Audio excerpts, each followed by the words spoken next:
Norway squeeze past Senegal 3-2 in their game in New York, New Jersey in Group I. I'd say it was a good performance, Kai, from Norway, but probably a little bit too close for comfort at the end, wasn't it? Yes, exactly. I mean, you say that it's a good performance for Norway. You could see the energy and the excitement in their faces at the end of that game, but obviously from the other side, definitely not happy with the performance from Senegal. And you can't just turn on the game at the last, 10 minutes left in the game and wanting to expect to have something. But, you know, it's good to see some characters from players like Sa, you know, performing the way he did. And somebody that also impressed me in that, it's Ibrahim when he came on, from PSG. Really impressed me, his energy into the game. So hopefully those are some of the younger players we can see going on. But Senegal, overall, this was a disappointment. Like I said, I do not want to put this blame on what's been happening around the camp, but you can almost see it from the players that it's not enough. So a lot of credit to Norway for getting this points. Yeah, tough game, right? Very tough game. Very difficult for me to predict this one. I actually thought Senegal were a slight favourite for me actually going into this game, but I was disappointed with Senegal. I really was. And as Kai pointed out there, obviously there's been some rumblings that things have gone wrong, and Kai's got some inside information that he shared with us that not all is right inside camp. And I think Norway found them out in the end there. Their moment of quality came from, obviously, a substitute in the first half. Very important to see that. But you know it was only a matter of time before Erling Haaland stepped his game up there. I will say Erling Haaland will grab all the headlines. And I think strikers tend to do that when they score goals, and deservedly so. But Martin Odegaard, for me, was absolutely terrific in this game. Probably should have scored that one in the first half. Right? He was an engine. He moves around the field. He really connects that Norwegian team together. Yeah, I mean, he's an artist when he's in possession of the ball in this type of form. He's confident. He sees things that other players normally don't see. He's that type of guy. He has vision, like few others.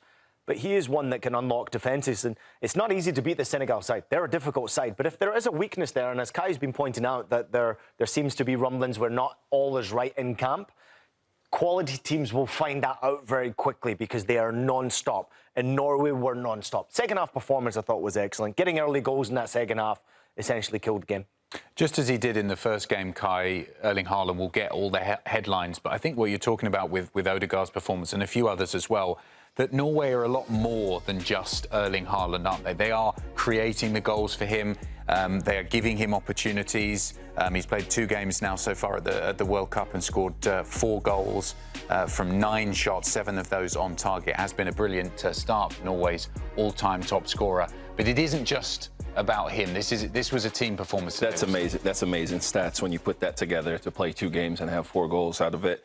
It's amazing stats. But yes, Haaland really moves well with this team, or this team really moves well with Haaland. He's not the player, he's not the striker that's dropping back and needing to connect like Mbappé, we were talking about earlier, needing to connect with the rest of the players around him. No, he's ready to go straight into the box because he knows that's where the deliveries are coming. Every time the team has the ball, whether it's Odegaard has the ball, they know Haaland wants to run forward. He wants to run towards goal. He loves to be in the box. And that's a number 9. That's a true number 9 that knows I'm going to score my goals inside of the box. And he's very dangerous. The moment he starts to run back, doesn't matter who the defenders are. The rest of that team, the rest of that Senegal team is dropping all the way back, which does give a lot of space to Odegaard and everybody else around them to carry the ball forward. Ian, do you think Haaland's enjoying his chance to shine on the world stage? Because up until now, he's been known mainly as a club player, hasn't he? He's done all of his best talking for the various clubs he's played on a club pitch, because Norway haven't qualified for that much before in terms of big competitions. But now he's on that world stage at a World Cup. And to me, when I watch him, he's showing the world exactly what he can do. Yeah, listen, the previous generation of Norwegian players wasn't very good, right? So they struggled to qualify for a World Cup. I was actually at the last World Cup they competed in 1998 in France. I watched Norway play in action against Scotland. And that team had some quality players. Tor Andre Flo, to obviously say one. Ole Gunnar Solskjaer, to say another one. Ronny Johnsen was in Ronny Johnsen, Henningsberg. I mean, there's a number of good players. That generation was very good. Was Haaland's dad playing at that time? He was a little bit later. He was a little bit after that time. I think he came in the early 2000s, and then obviously he had that issue with Roy Keane, so a bad injury. But at the same time, You're waiting for Norway to produce, right? And I think what a lot of great nations, and of course, Kai, having played so many times at the international level, can tell you, a lot of great nations, they take themselves away and they go back to the beginning. Go to the early stages, go to the youth levels, the 5 to 10-year-olds, the 10 to 15-year-olds, and try to produce a generation of talent. It's very difficult to be able to have a conveyor belt of talent where it's consistently coming decade after decade. Only the big federations are able to do that. But I think what Norway have done perfectly well is they've found generational talents. And Odegaard, and of course in the big man Erling Haaland. He scored more goals than he's played games for the national team. So to be able to take those talents and put them on the international stage, now, I could maybe say that because it's an extended World Cup, that's why they're there. But I want to see the best players in the world compete. I want to see Erling Haaland compete at the FIFA World Cup. I want to see Norway compete and their terrific supporters be at the World Cup. That's, to me, what FIFA World Cup's all about. And I would love to see Erling Haaland go on and score more and more goals because it gives Norway a possibility of being a surprise team that can upset teams. I wouldn't want to face them because of the threat they've got going forward. And it's not just Erling Haaland and Odegaard. You've got Sorloth, you've got Oscar Bob, you've got Musa. I mean, they've got talented players that can cause damage to best defences in the FIFA competition. But still got to produce. It's really good and it's really special to talk about Haaland in that state because we talk about Mbappé, we talk about Messi, we talk about Ronaldo. And Haaland also was sitting there many years ago watching some of these players and seeing them and saying, wow, look at Ronaldo, look what he's doing, look at Messi, look what he's doing, and now look at what Mbappe is doing, and now Haaland's like, you know what, yeah, it's my turn, you know, like they say, hey, hold my drink, it's my turn to go out there and see what I can do. So it's really, really good to see him. He plays with such good energy, such, you know, positivity, and he could have had another goal. Hit the post. Shouldn't have hit the post. You know, that would have been good. But for Haaland, I really see this team. They've built, like when you talk about the Norwegian like federation and the system and everything they've done, for me, I see them that they built a team around Haaland. And he's not frustrated about what's happening. And you don't see Odegaard frustrated about what's happening. They know exactly how they want to play. They stay compact. They stay behind the ball. Haaland is not used to that. He's at Manchester City, he's staying high, he's not defending as much, but he's coming all the way back to 35 yards inside their own box and defending there. But when they do get the ball, he knows directions where to go to goal. It continues the intriguing race for the Golden Boot at this year's World Cup. Haaland adding another 2 goals to his account. If you were to make a bet, Ian, I know you're a betting man, between the big 3, and someone else might come up on the outside and challenge them, but we've got Erling Haaland, Lionel Messi and Kylian Mbappé. Who's going to finish at the top scorer of this World Cup? You didn't even throw the Englishman in there, right? Well, Harry Kane, yeah, I forgot about him. So Harry Kane's still to come. How dare I? He's still got an opportunity. Kylian Mbappé, for me, will win the Golden Boot. Lionel Messi scored incredible goals very quickly. I would expect Cristiano Ronaldo to say something about Uzbekistan in their game. I would expect him to get off the score sheet and eventually break that game where he's on a run of not scoring in major tournaments. But Erling Haaland's record, I mean, he's scored more goals than he's played games. And if you go through his club career, what he's done all the way back to Molde, all the way to Austrian football, into German football, into the Premier League, the guy scores goals at a goal per game average. That, as you know, Kai. No, yeah, that's freaky. For me, it's to see that the fact that, like what you're saying, and I expect him to score more goals in this World Cup, right? But how far would Norway go? If he's going to win the Golden Boot, I know it's before the quarterfinals and the finals, he can get all those goals. But if Norway doesn't go as far and he gets to sit there and watch the rest of, let's say he wins the Golden Boot and he has to sit there and watch the rest of the guy goes, I don't think he's going to be happy about that. I'm intrigued, though, the next game against France. That's going to be a big one because you've got Mbappé going up against Erling Haaland. Do they both need to play this game? And certainly Erling Haaland will need to. Will Kylian Mbappé want to play this game? Will they rotate? Will it be, obviously, preparation for the knockout stages for France? I think you'll start to find out where the bracket sits. But this was a big win for Norwegian football, full stop. Fabulous to see. They're producing some talented players. And I don't think any nation wants to face them because they do have world-class talent in their ranks. And their fans deserve it. I mean, when you travel with fans like that, and you know you can see around the subways, which is not far away from here. Do we have to do that together? We're in the right timing here. I can't do this because Adam is going to say I have jumped another ship to have fans from someone else. You said it, not me. This does seem to be so far a World Cup for strikers as a striker yourself, and still a current player. You're saying you're still hoping to find another club to continue your playing career. No. We're done. You're officially retired. We're done. You announcing We're it here? officially done. We're done. We are done. You heard it here first. Not from him. Not from me. I still believe in you. You can do it. He can do it. As a striker, how much would you like to be playing at this World Cup and scoring goals? Well, if that's what you were going to say, then I'm offering you a way back. Yeah, I should have waited. It was a dream. I'm not going to lie. It was a dream. It was a dream. That's why I came back from retirement to join my national team, because of the extra spot that African teams had now to come into the tournament. And we were close. It was a dream because I looked at it as, hey, listen, I moved to America at the age of 16. I grew up here. I played my whole career here. I mean, what would it mean to finally hang up the boots and play at the 2026 World Cup? I mean, it was a dream. But I'm jealous of these guys, but I'm also really, really happy to see football at the best stage and, these strikers doing what they're doing. I was at the England training ground and watching Harry Kane and just standing there and watching a player train on fields that I used to play on at Swope Park in Kansas City. And I'm looking at one of the best strikers in the world still on those fields. So it was really nice. He was probably thinking the same about you. I get to play on the pitch. He had that big of an influence when he was at Stoke City. Big Kano knew exactly who he was. I had a Harry Kane story, which I'm waiting to talk to him about. That I stayed in his flat in Norwich when I moved to Norwich.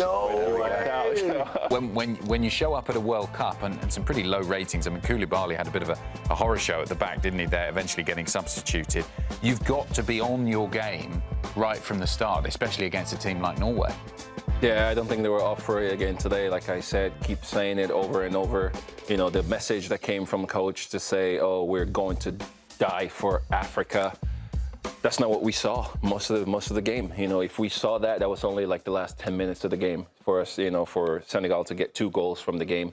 But it's just not the Senegal that we expected to be at this World Cup. Like Ian was saying here, Senegal and Morocco, yes, Egypt is also some teams that we can talk about. But Senegal, from the performances that we've been seeing from them recently and the hype that the team is really carrying around the continent is so much bigger than the performance that they gave today. Yeah. And we don't expect to see, I don't expect to see any more going into the next game now, because these were the games that they were supposed to perform. Yes, the game against France is a really, really big game. Why do you think that is, though, Kai? Why do you think we're not seeing the real Senegal here?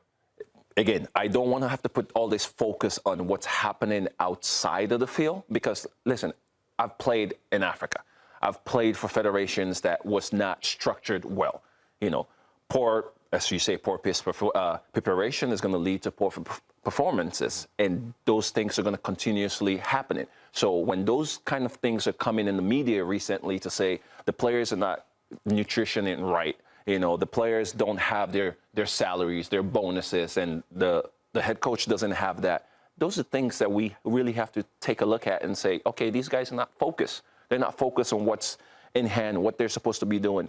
And there's going to be a lot lost because we don't know when next they're going to be at the next World Cup, or if Mane is going to play at next World Cup, or Koulibaly is going to play at next World Cup because of the age. So we don't expect to see that. But the excitement that I saw from this game, like I said, Ibrahim Mbappé, definitely exciting player, 18 years old from Paris Saint-Germain. It's good to see people like that ready to impact something on this team. We said before the game, didn't we, that it was going to be an important performance from both Mane and Koulibaly, 2 of the more experienced players, and they're playing at the top level, aren't they? But neither of them played well, Ian. And I think if Senegal are going to try to drag their way back into this, and they're going to look back at these 2 performances so far, and they didn't really get enough out of their big-name players, have they? No, and you can also throw Mendy into that category as well, albeit he made 3 good saves in the first half, taken off in the second half and disappointing in the second half, especially the way they started the game, made multiple mistakes. Errors cost them along the defensive line. Koulibaly in that second period also. But there were some okay performances, Koulibaly not being one of them in that second half. I thought he let himself down badly and then obviously got substituted as well. Well, basically, SofaScore here is saying he couldn't have done any worse in terms of defending, and he's a defender. Yeah, I mean, of course, when they score 3 goals against you and how quickly they do so, then that's what SofaScore is going to say. But listen, Senegal are a team that, okay, solid defensively, that spine with Koulibaly, Mendy in front. If they don't perform well, it's very difficult, right? Niakate alongside Koulibaly, I thought was okay. He was one of the better defenders. Offensively, what concerns me. Ismaila Sarr actually played pretty well, got himself a couple of goals in this game. Mane, I didn't think was bad, but not influential enough. Nico Jackson was poor for me. And that's a big disappointment. I've watched this guy sit on the bench for Bayern Munich pretty much the whole season. And when he's come off the bench, he has had a real determination about him, trying to be a real impact and a real problem for the defenses in the Bundesliga. And I was just thinking, this is perfect for Senegal because he's not playing every game. He's going into a World Cup fresh and healthy. I couldn't be more disappointed with his performances. In front of goal, missing opportunities. Doesn't look like he's really connected with the ball. And struggling. But you can say that differently too, sorry, because you say he's not playing many games, he's fresh. Right. When we can look at these players now and say, okay, you're not playing many games, which means you're really rusty because you haven't been playing games. Especially as a striker. Right. Yeah. We've had a couple of good comments in on YouTube. Keep them coming in. We'll read them out. One on the screen there. If Senegal wins a lot against Iraq, then they can be lucky to qualify in third. And the previous comment was about the fact that the coach, Pap Chow, is leaving some of the players that maybe the fans feel should be doing a better job on the bench. Does a finger of blame need to be pointed at the way that Pap Chow has set up this team? For me, I don't think so. I think since the moment that Chow came on this team, you can see the players want to play for him. The players they're all buy-in together, and he puts the right players on the team. Yeah, here we go. The Senegal coach is the problem. He has better players on the bench, but keeps on insisting to play Mane and Koulibaly. I don't know how you drop them. How do you drop them? Because, no, you can't drop these guys. These guys are the leaders. These guys are the backbone of this team. They get this team going forward. Some of the bbest players in African football as well. Right. So today, poor performance from Koulibaly, like you're saying. But again, you're playing against, Erling Haaland, who's one of the best strikers in the world. So, but we expect more. We expect more from these guys, and maybe substitutions can be a little bit better from Tao, how he's going to make his substitutions. Started poorly in the second half, right? You concede so quickly. You're up against a mountain then trying to get back into the game. Sarr pulls them back into it, makes it 2-1. It then gets interesting. If you look at the statistics, they had more chances in that second half. They took 10 shots in the second half. Not enough quality and efficiency when the chances arose in front of goal. If you don't take your chances, you don't deserve to win football games. And Norway took their chances, right? They took twice as many shots as Norway did in that second half, Adam. Sarr could have had that last one, too, with that header. Right. He could have put that header down. Oh, man. Got to score if you want to go through, that's for sure.